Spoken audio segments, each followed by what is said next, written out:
욥기 9장과 10장은 빌닷의 변론에 대한 욥의 답변입니다. 그의 답변에서 욥은 소위 신정론이라는 이론을 전개합니다. 신정론이란 인간이 하나님을 법률적으로 고발하고 그 행위에 대한 설명을 요구하는 것입니다.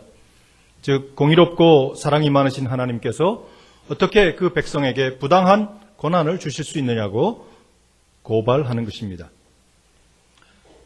욥은 하나님의 사랑과 공의를 자신의 고난과 어떻게 조화시킬 수 있느냐며 하나님께 대답을 요구하고 있습니다. 그러나 그렇게 하나님께 설명을 요구하면서도 욥은 자신이 없어 우물쭈물하며 심중의 말을 계속 혼자 말처럼 되뇌이고 있습니다. 하나님과의 재판에서 이길 자신이 없었기 때문입니다. 그러므로 9장의 욥의 답변은 신정론적인 법정 변론이라기보다는 오히려 독백에 가깝다고 할 수 있습니다. 욥은 먼저 진실로 내가 이 일이 그런 줄을 알거니와 인생이 어찌 하나님 앞에 의로우랴. 사람이 하나님께 변론하기를 좋아할지라도 천마디에 한마디도 대답하지 못하리라 하고 고백하며 하나님 앞에서 인간이 얼마나 하찮은 존재인가를 진술하고 있습니다. 빌닷은 하나님의 공의를 주장하였습니다. 욥은 진실로 이 일이 그런 줄을 알거니와 하며 빌닷의 주장을 인정합니다. 하나님이 공의의 하나님이라는 사실을 욥이 모르고 있던 것은 아니었습니다. 그러나 욥의 고민은 하나님의 절대적인 공의 앞에서 스스로를 의롭다고 주장할 수 있는 인간은 하나도 없으며 설사 인간이 하나님과 재판을 벌일 수 있다 하더라도 결국은 그 묻는 말에 한마디도 대답하지 못하게 될 것이라는 사실이었습니다. 신정론을 전개하기에 앞서 욥은 먼저 자신이 하나님 앞에서 근본적으로 상대가 되지 않는 미천한 존재라는 사실을 지적합니다. 그는 마음이 지혜로우시고 힘이 강하시니 그를 거슬러 스스로 완악하게 행하고도 형통할 자가 누구이랴. 이 말은 하나님은 전지하시며 전능하신데 하찮은 피조물인 자신이 어떻게 하나님과 대등하게 쟁변할 수 있겠느냐는 것입니다. 하나님을 대적할 수 있는 자는 아무도 없다는 것입니다. 이렇게 자신이 도저히 상대가 되지 않는다는 것을 잘 알고 있음에도 불구하고 욥은 끝까지 포기하지 않고 하나님과 쟁변하며 그 대답을 듣고 싶어 합니다. 마치 경량급 권투 선수가 헤비급 챔피언에게 끈질기게 도전하듯이 욥은 하나님께 대답을 요구합니다. 하나님과 대면하기 전에는 그의 문제가 해결될 수 없다는 것을 그가 잘 알고 있었기 때문입니다. 하나님의 권능을 욥은 이렇게 표현합니다. 그가 진노하심으로 산을 무너뜨리시며 옮기실지라도 산이 깨닫지 못하며 그가 땅을 그 자리에서 움직이시니 그 기둥들이 흔들리도다. 그가 해를 명령하여 뜨지 못하게 하시며 별들을 가두시도다. 그가 홀로 하늘을 펴시며 바다 물결을 밟으시며 북두성과 삼성과 묘성과 남방의 밀실을 만드셨으며 측량할 수 없는 큰 일을 셀 수 없는 기이한 일을 행하시느니라. 욥은 지금 창조의 역사로서 질서를 만드시고 우주를 운행하시는 만유의 하나님이 아니라 그 질서를 깨뜨리고 혼돈을 초래하시는 하나님의 권능을 말하고 있습니다. 하나님이 진노하시면 산이 무너지고 땅이 움직이며 땅의 기둥들이 흔들립니다. 태양이 뜨지 않고 별들이 빛을 잃습니다. 홀로 하늘을 펴시며 바다를 밟으시고 수많은 별들과 남방의 밀실들 곧 우리가 알 수 없는 광대한 우주의 천체를 만드신 하나님, 측량할 수 없는 큰 일을, 기이한 일을 셀 수 없이 행하시는 하나님. 대담하게도 욥은 지금 이런 권능의 하나님과 대면하여 그 대답을 듣고자 하는 것입니다. 욥은 왜 이렇게 하나님께서 자연의 질서를 혼돈케 하신다고 묘사했을까요? 그가 겪고 있는 재난 때문이었습니다. 그는 자녀들의 생명과 재산을 모두 거두어 가시고 그에게 참을 수 없는 고통과 질병을 주신 분이 하나님이라고 생각하고 있었습니다. 무질서와 혼돈을 일으키시는 분, 평화와 행복을 빼앗아 가시는 분, 폭풍으로 그를 치시고 까닭없이 그의 상처를 깊게 하시는 분, 그로 하여금 숨을 쉬지 못하게 하시며 그의 삶을 괴로움으로 채우시는 분. 욥은 그렇게 하나님을 원망하고 있었습니다. 그러나 욥이 위대한 것은 그렇게 심사가 뒤틀려 있었음에도 불구하고 그가 끝까지 하나님을 붙잡고 하나님 안에 머물렀다는 사실입니다. 그는 하나님 안에서 하나님을 고발하며 하나님과 대면하고 하나님의 대답을 듣고 싶어 했습니다. 그는 그가 겪고 있는 고난이 인생의 끝이라고 생각하지 않았습니다. 그 고난의 끝에 그 고통을 넘어서는 분명한 뜻을 하나님께서 갖고 계시리라고 믿고 있었습니다.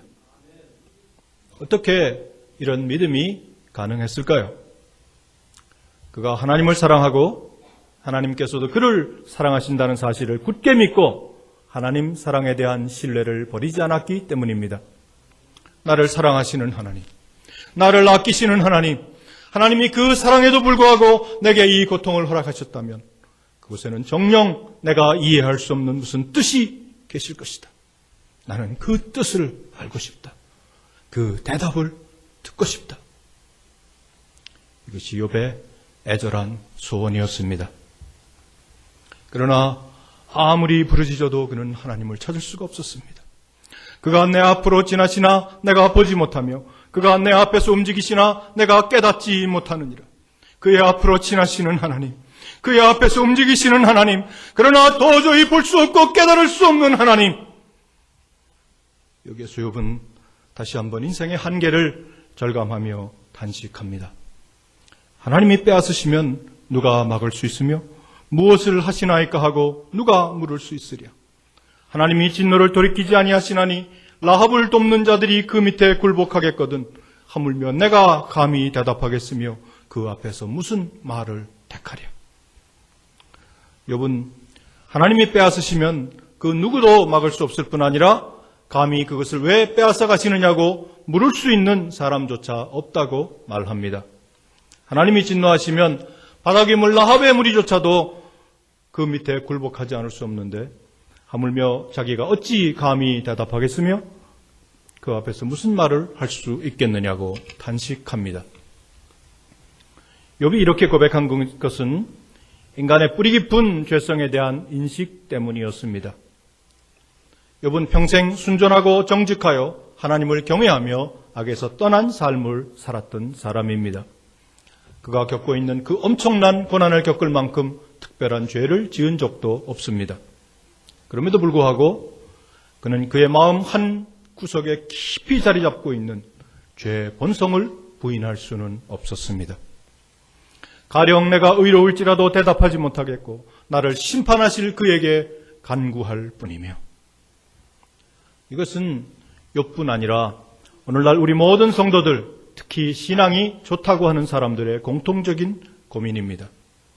우리 내면에 여전히 죄를 향하고 죄를 사랑하는 마음, 세상으로 뛰쳐나가고 싶은 욕망, 다스려지지 않는 혈기와 분노, 헛된 명예와 재물을 사모하는 마음, 쟁기를 잡고 뒤를 돌아보는 쓴뿌리가 우리를 괴롭히고 있기 때문입니다.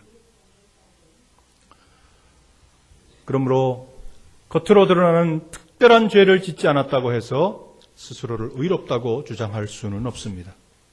하나님이 물으시면 1000가지 질문에 단 한마디도 대답하지 못하는 것이 죄된 본성을 가진 우리 인생입니다. 다윗은 고백합니다. 내가 죄악 중에서 출생하였으며 어머니가 죄 중에서 나를 잉태하였나이다. 자기 허물을 능히 깨달을 자 누구리요? 나를 숨은 허물에서 벗어나게 하소서. 욥과 같이 사도 바울도 이렇게 고백합니다. 내가 자책할 아무것도 깨닫지 못하나 이로 말미암아 의롭다 함을 얻지 못하노라. 다만 나를 심판하실 이는 주시니라. 본질적인 죄성 때문에 하나님을 온전히 사랑할 수 없는 욥의 고민. 그렇다면 욥의 고민은 모두 무효인가요? 그렇지 않습니다. 하나님의 사랑은 욥의 믿음보다 훨씬 크십니다. 그 크신 하나님의 사랑으로 주께서는 우리의 작은 믿음을 크게 여기십니다. 중요한 것은 우리 속에 진정 주를 사랑하는 마음이 있느냐 하는 것입니다. 실패하고 넘어진 베드로에게 우리 주님은 내가 왜 나를 부인하며 저주했느냐고 묻지 않았습니다. 주께서는 다만 요한의 아들 시몬아, 내가 나를 사랑하느냐? 요한의 아들 시몬아, 내가 나를 사랑하느냐? 하고 물으실 뿐이었습니다. 주를 사랑하는 마음으로 주의 은총과 긍휼을 구하는 것, 이것이 우리의 본분입니다. 하나님께 간구하면서 욥은 매우 의미심장한 고백을 합니다. 가령 내가 그를 부름으로 그가 내게 대답하셨을지라도 내 음성을 들으셨다고는 내가 믿지 아니하리라. 하나님께서 그의 기도에 응답하신다 하더라도 그가 응답받을 만한 가치가 있기 때문에 하나님께서 응답하는 것은 아니라는 뜻입니다. 그가 기도에 응답을 받는 것은 그의 기도가 그만큼 가치가 있어서가 아니라 전적으로 하나님의 주권적인 긍휼이요 은혜라는 것입니다. 기도는 성도들의 마땅한 본분입니다. 더욱이 같이 모여 합심 기도하고 다른 사람들을 위해 중보 기도하는 것은 우리 주님께서 명하신 것입니다.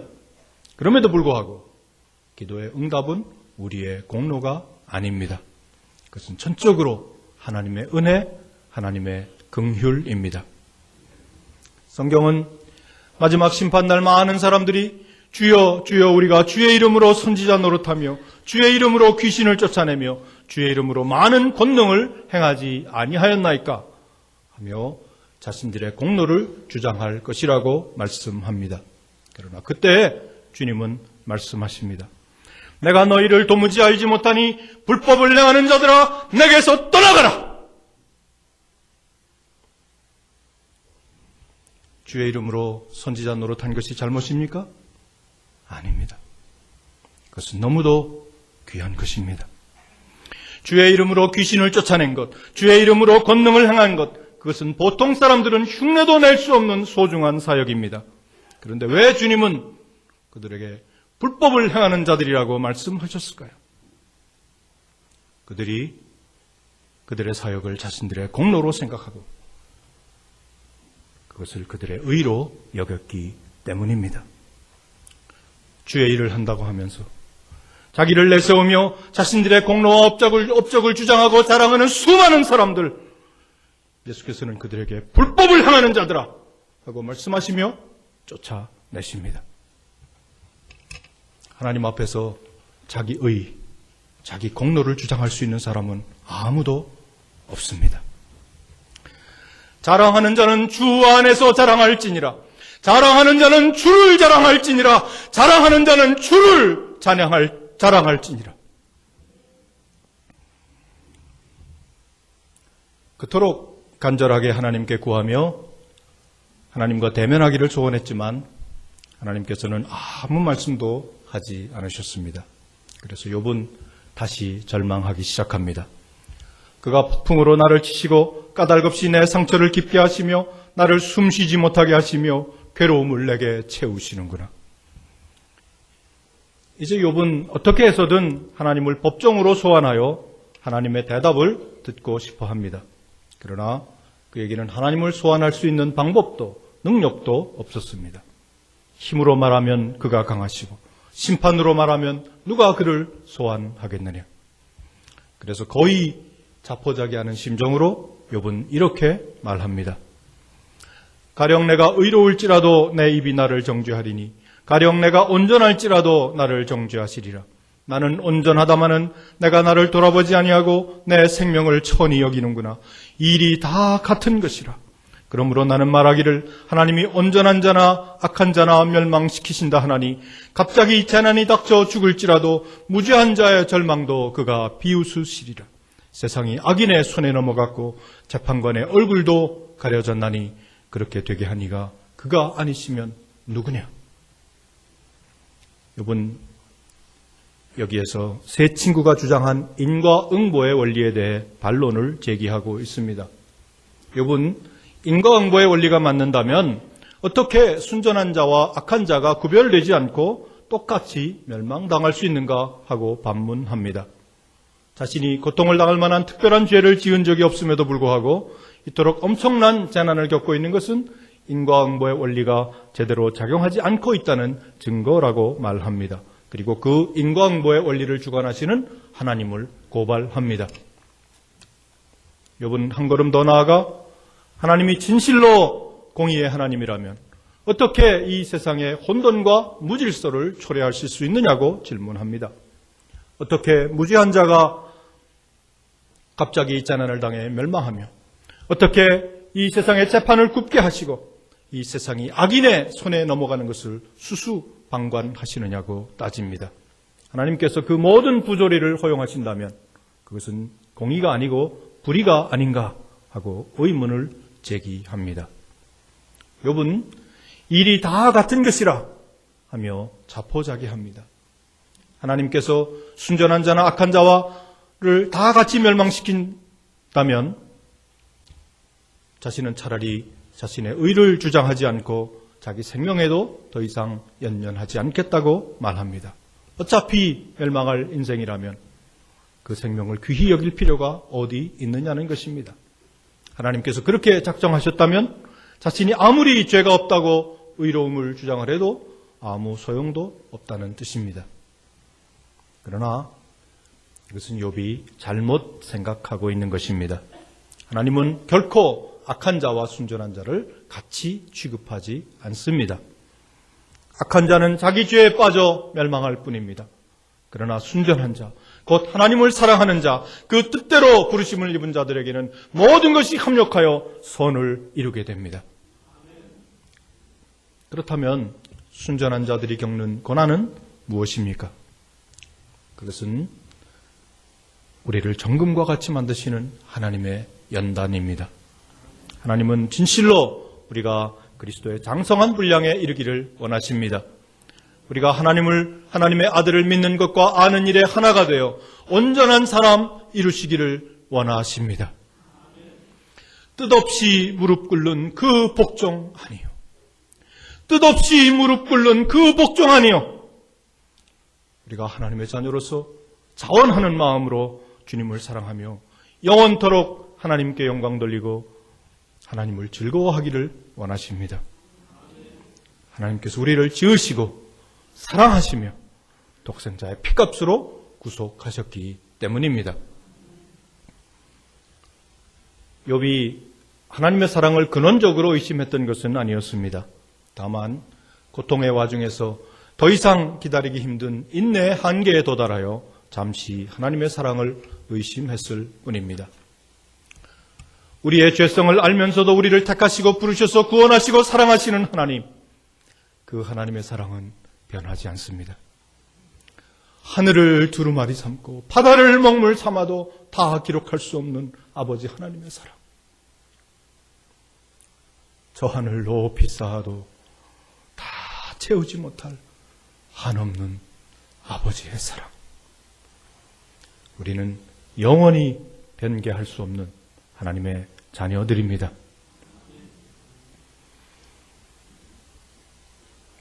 고난에 겨워 하나님의 사랑을 잠시 의심했던 욥은 자신의 의로움을 입증하지 못한 채 그의 생을 마감할지도 모른다는 위기의식에 사로잡혀 있었습니다. 세월이 급한 소식을 전하는 전령처럼 경주자처럼 쏜살같이 지나가고 있었기 때문입니다. 갈대로 만든 날렵한 배가 물을 가르고 질주하듯 독수리가 눈 깜짝할 사이에 그 먹이를 움켜채듯이 세월은 빠르게 지나가고 있었습니다. 그런 위기의식 속에서 욥은 다시금 자신을 정돈하고 추스리려고 노력합니다. 가령 내가 말하기를 내 불평을 잊고 얼굴빛을 고쳐 즐거운 모양을 하자 할지라도. 그러나 잠시 자신을 정돈해서 떠오르다가 욥은 다시 고난의 수렁에 빠져 헤어나지를 못합니다. 내 모든 고통을 두려워하오니 주께서 나를 죄 없다고 여기지 않으실 줄을 아나이다. 내가 정죄하심을 당할진대 어찌 헛되이 수고하리이까. 내가 눈 녹은 물로 몸을 씻고 잿물로 손을 깨끗하게 할지라도 주께서 나를 개천에 빠지게 하시리니 내 옷이라도 나를 싫어하리이다. 욥은 그가 눈 녹은 물로 몸을 씻고 잿물로 손을 씻을지라도 그의 죄성을 온전히 씻을 길은 없다는 것을 잘 알고 있었습니다. 그의 죄를 다 씻지 못한다면 하나님께서 그를 다시 개천에 던져버릴 것이라며 그는 하나님의 심판을 걱정하고 있습니다. 그의 내면 한 구석에 자리 잡은 뿌리 깊은 죄성, 그러면서도 하나님의 사랑을 신뢰하며 하나님의 대답을 듣고자 하는 간절한 기대 속에서 욥은 갈등하며 번민하고 있었습니다. 엎치락뒤치락하는 욥의 신앙은 오늘 우리 신앙의 모습이기도 합니다. 연초에는 우리 신앙을 재정비하고 힘있게 새 출발하고자 결심하지만 어느 순간 우리는 너무도 허망하게 실패하고 넘어져 있는 우리 자신을 발견합니다. 그리고 사도 바울처럼 고백합니다. 오호라, 나는 곤고한 사람이로다. 이 사망의 몸에서 누가 나를 건져내려. 죄인 중에 내가 괴순이라. 그러나 성도 여러분, 걱정하지 마십시오. 우리가 말씀 붙들고 말씀대로 살려고 노력한다면 비록 그 과정에서 패하고 넘어진다 할지라도 하나님은 그것으로 우리를 정죄하지 않습니다. 오히려 우리를 대견하게 여기시고 자랑스럽게 여기십니다. 마치 걸음마를 배우는 아기가 수없이 넘어지고 또 일어나면서 걸음을 배우듯이 하나님은 이 악하고 험한 현실 속에서 우리가 말씀대로 실천하고 말씀대로 살려는 것을 기뻐하고 또 기뻐하십니다. 다윗의 숱한 허물과 죄악에도 불구하고 하나님께서는 그를 하나님 마음에 합한 자라고 칭찬하셨습니다. 그가 하나님 말씀에 민감하게 반응했기 때문입니다. 그가 그 엄청난 음행과 살인에 빠졌던 밧세바 사건 때에도 잠시 우쭐하고 교만하여 하나님께 기도하지 않고 제멋대로 인구를 조사했던 사건 때에도 그는 책망의 말씀이 들리는 순간 자기를 저복종시켜 하나님 말씀에 순종하며 회개했습니다. 이렇게 다윗을 택하시고 지키셨던 하나님께서 왜 사울은 버리셨을까요? 분명 하나님의 말씀이 들려졌음에도 불구하고 사울이 자기 변명에 급급하여 회개하지 않았기 때문입니다. 그는 끝내 하나님의 말씀을 버리고 신접한 여인을 찾아가는 범죄로 그의 일생을 마감했습니다. 가룟 유다와 베드로는 어떠합니까? 가룟 유다는 깊은 자책과 후회에도 불구하고 하나님 말씀으로 돌아오지 않고 스스로 목매달아 죽었습니다. 그러나 베드로는 한때 주를 부인하고 저주하며 맹세했지만 하나님의 말씀이 들려오는 그 순간 통곡하고 회개하며 주께 돌아왔습니다. 그러므로 중요한 것은 우리가 말씀대로 살려고 노력하다가 넘어지는 것이 아니고 넘어진 그곳에서 다시 일어나 말씀에 순복하며 말씀이 우리를 다스리도록 우리 자신을 주 앞에 내어드리는 것입니다.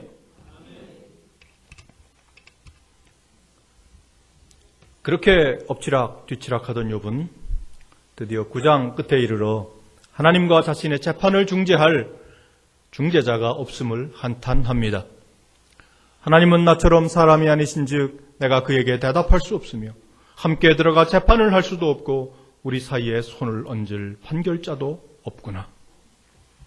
욥은 애타게 하나님과 그를 중재할 중보자를 기다리고 있었습니다. 참 하나님이시며 참 사람인 중재자, 하나님의 입장과 욥의 형편을 공히 알고 계신 중재자, 하나님과 인간 사이에 가장 공평하게 재판하실 중재자, 눈 녹은 물로 잿물로도 씻지 못하던 그의 죄성을 온전히 깨끗게 하실 중보자를 욥은 애타게 기다리고 있었습니다. 성경은 그 중보자가 바로 예수 그리스도라고 말합니다. 하나님은 한 분이시요 또 하나님과 사람 사이에 중보자도 한 분이시니 곧 사람이신 그리스도 예수라. 새 언약의 중보자이신 예수, 욥이 그토록 애타게 기다리던 중보자 그리스도. 성경은 우리가 그리스도 예수로 말미암아 긍휼을 얻는다고 선포합니다. 주 예수를 힘입어 담대하게 은혜의 보좌로 나아간다고 선언합니다. 그러므로 우리에게 큰 대제사장이 계시니 승천하시니 곧 하나님의 아들 예수시라. 그러므로 우리는 긍휼하심을 받고 때를 따라 돕는 은혜를 얻기 위하여 은혜의 보좌 앞에 담대히 나아갈 것이니라. 하나님 앞에서 그를 변호할 중재자를 애타게 기다리면서 욥은 하나님께서 그를 때리던 막대기를 제발 치워달라고 간구합니다. 진노의 막대기를 치워주시면 은혜의 보좌로 담대하게 나아가겠다고 말합니다. 주께서 그의 막대기를 내게서 떠나게 하시고 그의 위험이 나를 두렵게 하지 아니하시기를 원하노라. 그리하시면 내가 두려움 없이 말하리라. 나는 본래 그렇게 할 수 있는 자가 아니니라. 하나님 앞에서 우리는 본질상 진노의 자식이었습니다. 그러나 예수는 골고다 언덕 그 참혹한 십자가에서 우리를 향한 진노의 막대기를 영원히 지워버리셨습니다. 바울은 고백합니다. 그러면 이제 우리가 그의 피로 말미암아 의롭다 하심을 받았으니 더욱 그로 말미암아 진노하심에서 구원을 받을 것이니 그뿐 아니라 이제 우리로 화목하게 하신 우리 주 예수 그리스도로 말미암아 하나님 안에서 또한 즐거워하느니라. 너희는 그 은혜에 의하여 믿음으로 말미암아 구원을 받았으니 이것이 너희에게서 난 것이 아니요 하나님의 선물이라. 진노의 막대기를 치우시고 우리를 은혜의 보좌에 세우시는 그리스도 예수. 원수 되었을 때 우리를 하나님과 화목케 하신 예수 그리스도. 이것이 십자가의 능력입니다. 십자가의 사랑입니다. 우리 죄 위에 죽으신 주, 십자가 그 사랑 감사하네. 날마다 주의 형상대로 변화되리라. 십자가 우리를 새롭게 하리. 놀라운 사랑 찬양하리라. 우리를 위해 생명 주셨네. 놀라운 사랑 찬양하리라. 십자가의 그 사랑, 십자가의 그 능력. 기도드리겠습니다.